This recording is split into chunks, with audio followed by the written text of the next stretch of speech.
अंदर क्यों छुपे हो तुम?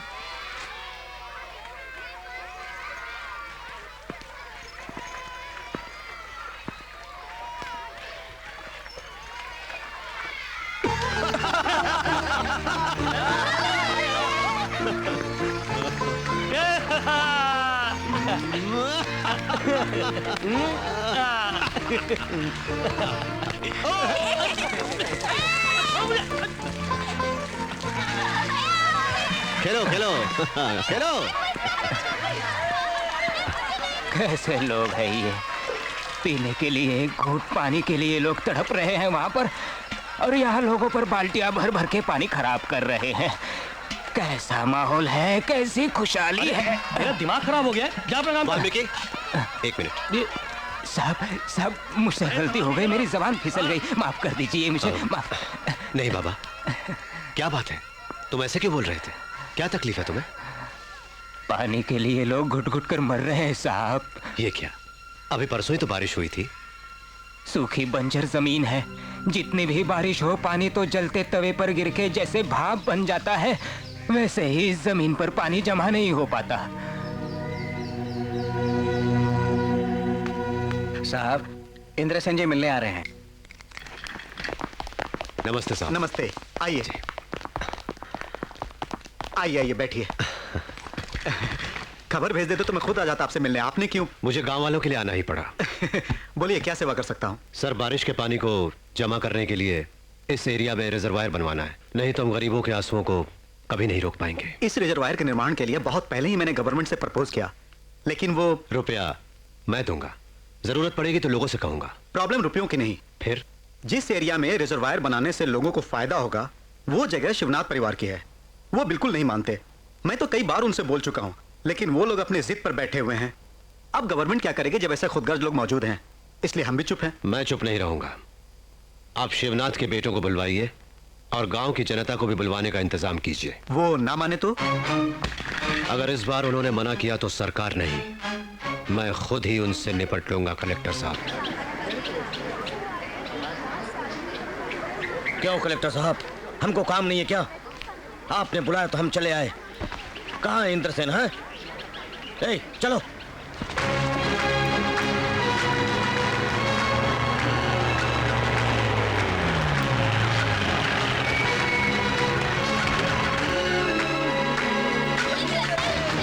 बैठ जाओ। इंद्रसेन जिंदाबाद, इंद्रसेन जिंदाबाद, इंद्रसेन जिंदाबाद, इंद्रसेन जिंदाबाद, इंद्रसेन जिंदाबाद, इंद्रसेन जिंदाबाद, इंद्रसेन। कमाल है बॉस की स्पीड, इसको देख के तो हमारे लोग वैसे ही डर जाएंगे। नमस्ते कलेक्टर साहब।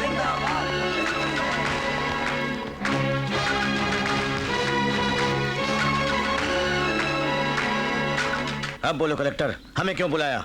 आप सब लोग ये जानते हैं कि रिजर्वायर के लिए जगह क्या हम लोग उसे मुफ्त में देने को बैठे हैं? गांव वाले कुछ भी बोले, इन्होंने क्या मुफ्त में काम किया था जो उनको हम अपनी जमीन नहीं दे? मुफ्त में किसने मांगी? आप जितनी भी रकम चाहें बोलिए, मैं दिलवा दूंगा। नुकसान का सौदा। गवर्नमेंट खुद कर्जे में, कब आएगा रुपया हमारा? नुकसान क्या तुम भरोगे? हाँ, मैं भरूंगा। बात से हटोगे तो नहीं? आज तक मैंने जो भी वादा किया है वो पूरा किया है। हमारे 1200 एकड़ के बदले में तुम्हें अपना मौसमी का बाग देना होगा। ये कैसे होगा? तुम्हारी बंजर जमीन है और हमारी उपजाऊ है। सही फरमाया, ये तो अन्याय है। सरकारी रेट के हिसाब से। सरकारी रेट के हिसाब से नहीं चाहिए हमें। आपको चाहिए तो बोलिए वरना हम चले। रुक जाइए। ऐसा मत कीजिए। छोड़िए कलेक्टर साहब, ये जो मांग रहे हैं वो मैं लिख के दूंगा। बैठिए। इंद्रसेन सुनो, उस खेत में 200 एकड़ मेरे हैं। मुझे भी उस पर दस्तखत करने हो तो तुम्हारी पुरखों की जायदाद, वो तुम्हारा घर, सब मुझे लिख कर देना होगा।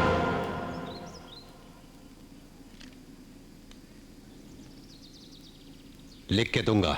तुम्हारे नाम जो बैरलगंज है वो और चूने की फैक्ट्री सब मेरे नाम करनी होगी, तभी मैं दस्तखत करूंगा, समझे? ओके, मैं कर दूंगा। सब कुछ लिख के दूंगा। वीरेंद्रनाथ, अब सिर्फ तुम बचे हो। क्या चाहिए तुम्हें? तुमने मेरे पिता को इस गांव में आने से रोका था।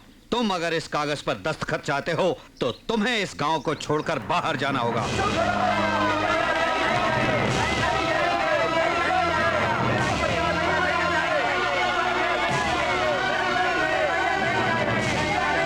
कृपा करके बैठ जाइए। हमें पानी न मिले कोई बात नहीं, इंद्र भैया आप इस गांव को छोड़कर मत जाइए। आप हमें छोड़कर नहीं जा सकते। आप हमें इंद्र भैया, मेरी और गाँव वालों की बात मानो।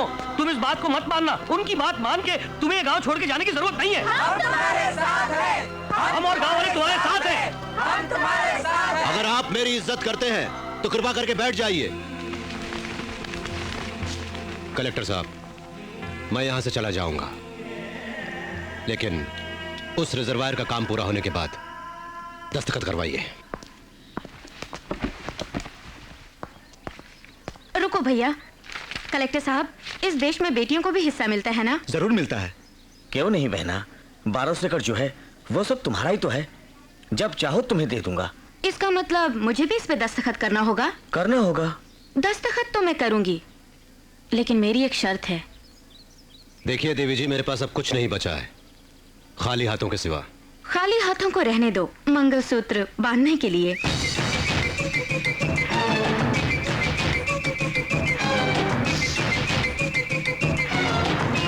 बिल्कुल नहीं इंद्रसेन, ये इनकी कोई चाल है।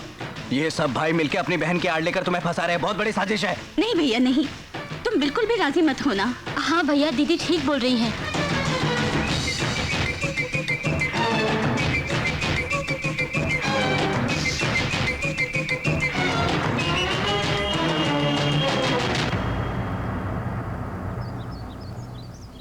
जैसा कि मैंने वचन दिया है, इस रिजर्वायर के पूरा होते ही मैं इनसे ब्याह करके इस गांव को छोड़ के चला जाऊंगा।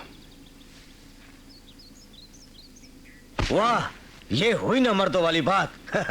कागजात लाओ, दस्तखत कर देते हैं।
मैं चलूं सर? इंद्रसेन जी, वंडरफुल। आपकी वजह से इस रिजर्वायर के बदौलत इन गरीबों को अब जिंदगी भर कोई दुख नहीं होगा। आपने अपना वचन निभाया। भूल रहे हैं आप, असली बात तो अभी बाकी है। क्यों? आप कल ही सगाई की तैयारियां कर लीजिए, अपने भाइयों से भी कह दीजिए।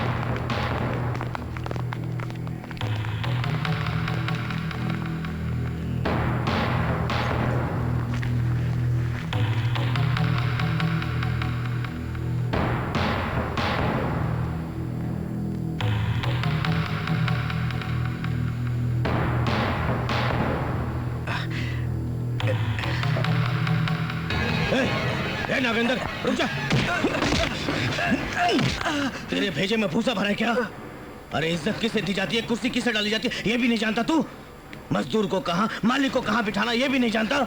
इंद्रसेन अच्छी तरह जानता है। उधर चटाई पड़ी, जा डाल दे, वहां बैठेगा वो। जा। जी। इतनी बेइज्जती सहनी पड़ेगी? वचन दिया उसे भूल जाओ। ये तो राक्षसों के घर में देवता आए लग रहा है। इंद्रसेन जी, आओ बैठो जी।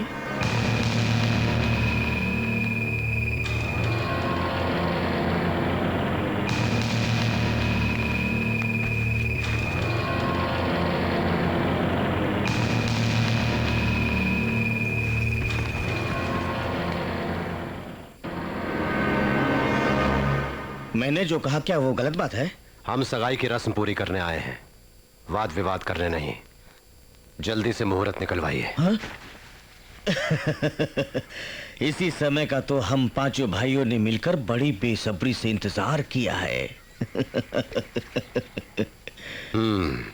हमारी बहन को लाओ।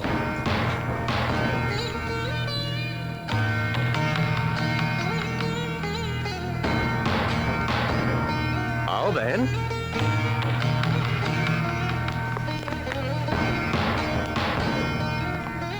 बैठो बहन बैठो। क्या सोच रही हो? पैर पे पैर रख के बैठोगी तो तेरे पैर होने वाले पति की तरफ होंगे, यही सोच रही हो ना तुम शायद, हैं? ये लोग एक न एक दिन मेरे पैरों पर सर रख के रोने वाले हैं। तुम बैठो बैठो।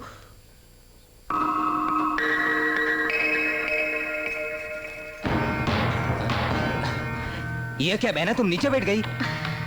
इनसे मेरी शादी होने के बाद मुझको तो बंगले में नहीं रहना है, झोपड़ी में रहना है। वहाँ कुर्सी नहीं होगी, आदत तो करनी पड़ेगी ना। मुहूर्त निकालिए पंडित जी। शाबाश, तुम अपनी बुआ पर गई हो बहन। पंडित जी। हाँ जी। मुहूर्त का समय बिल्कुल ठीक होना चाहिए, जिससे बंधन टूटे ना। हाँ जी, श्रावण में शुक्रवार को सुबह 11:15 बजे का समय बहुत ही अच्छी घड़ी है। नामुमकिन। इनके दिए वचन के अनुसार शादी कल ही होनी चाहिए।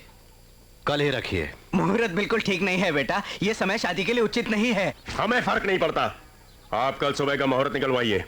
इन्हें बहुत जल्दी है, आप कल ही रखिए। एक मिनट, मुझे इंद्रसेन जी से अकेले में बात करनी है।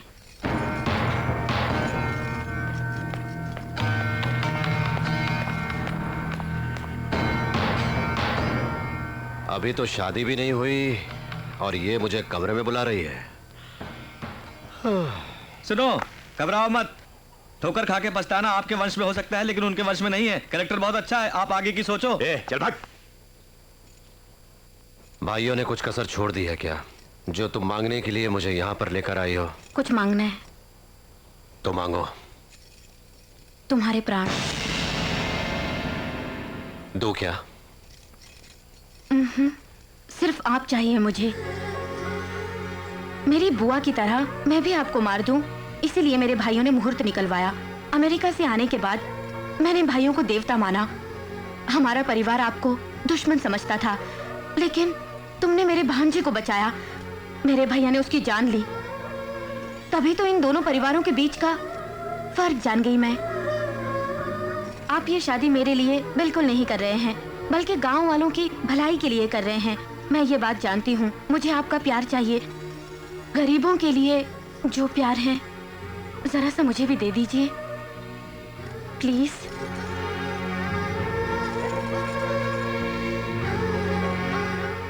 इसे नाटक मत समझो। अगर आपको शक है मुझ पे, अभी इस लगन पत्रिका को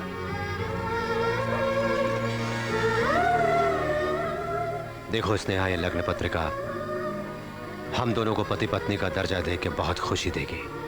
हाँ, शादी के बाद तुम मेरे साथ करोड़पति की बहन बन के नहीं, बल्कि मेरी बीवी बन के आओगी।